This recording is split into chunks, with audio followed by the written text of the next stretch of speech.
Hey everyone, if you want to create a Proton VPN account in 2026, you're in the right place. In this guide, I'll show you step by step how to sign up and set up your account quickly and safely. First, a Proton account lets you access Proton VPN services, save your settings, and connect across multiple devices securely. Start by opening your browser and going to the official Proton VPN website.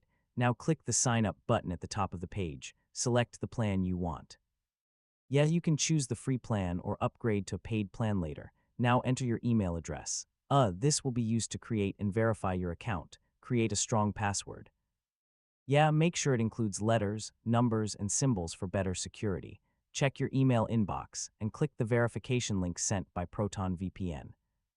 After verification, your Proton VPN account is ready to use. For extra security, enable two-factor authentication if available.